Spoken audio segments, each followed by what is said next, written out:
Jeff Torborg was a really, really good manager.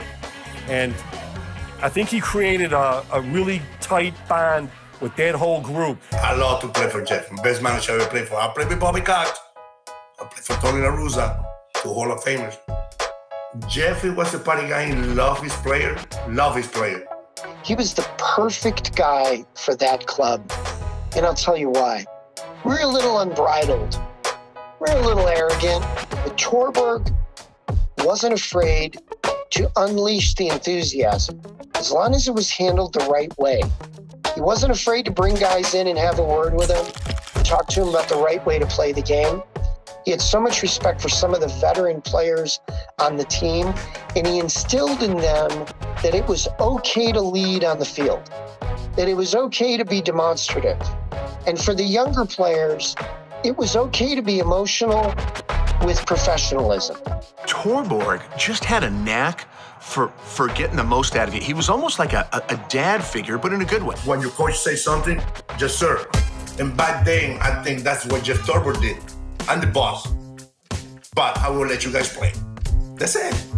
That's simple as that. Well, he just liked to compete. He liked to compete hard and really pushed it, for sure. Jeff Torborg understood what it was about, being a major league player. By allowing those young players to fail early, where they realize that an 0 for 4 is not going to cost them a spot in the lineup the next day, how those situations are handled can play a big role in a player's career. I'm pitching in Detroit. I walked 3 guys, then somebody relieved me, got out of it. He pulled me in his office. He goes, hey, I didn't bring you up here to go, needling around. He goes, throw the ball. I got you up here because you're a fighter. So, man, that meant the world to me. It's like your dad telling you, get out there and giving me free rein to get after it. Jeff would kind of fly by me in the clubhouse and just gave me a lot of encouragement to kind of be who I was and not, tell me I had to do certain things or there was boundaries of, how to pitch at the major league level. My experience was A-ball up to that point. He was like a really good family kind of a man, where he had one thing that was very unique. I don't think anybody else has ever done this. During the season, wives and family cannot fly with you on the team plane for most teams. Torborg said that if you're married, your wife can come with you on the flights. I loved having that. I loved having my wife come with. It was great. He wanted the team to be family. He was smart enough to know that every player is not always going to get along with every other player. Every player doesn't act the same way off the field or on the field, but he still wanted any problems to be taken care of in-house. If you can get that closeness, then you really have something.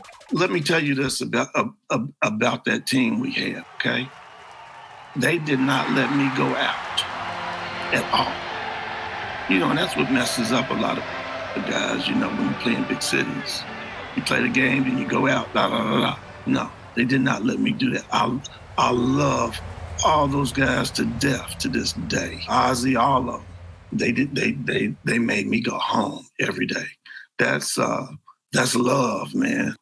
That's love. Well, I'm just so happy that this season has gone the way it has. It's not quite a dream season when you don't win, but it's been a special season, and I'm so proud of these players in this team. They've been special. We haven't done it with great big stats other than Bobby's record-breaking thing, and we've done it with a team effort, with a family. This is an extended family, and I'm really family-oriented. I can't thank this coaching staff and these players enough for the kind of desire and spirit that they've shown. That all sounds corny after you've won, but I've been saying it all year long. There's more to it than just going out and hitting the ball hard and throwing the ball well.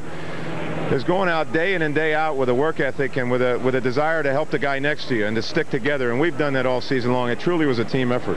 What went through your mind when that final out was made here at Comiskey Park? Well, it really hasn't sunk in yet, but it's the same feeling I had every time we were in a tight game with Bobby on the mound trying to win the thing. It's an excitement that runs through your system. Your stomach's rolling over, and this bunch of kids has won 93 games. That's unbelievable. And Bobby Thigpen has saved, 57? That's crazy. It's unbelievable. But everybody on this club has pulled their share one way or another, and it happened again. We don't waste any runs, as you notice. Okay, let me get Bonnie in here. How important do you think this win was to the players and to you? I think it was very important. It was very important to me. That one last night was extremely important, and the one today was even more so.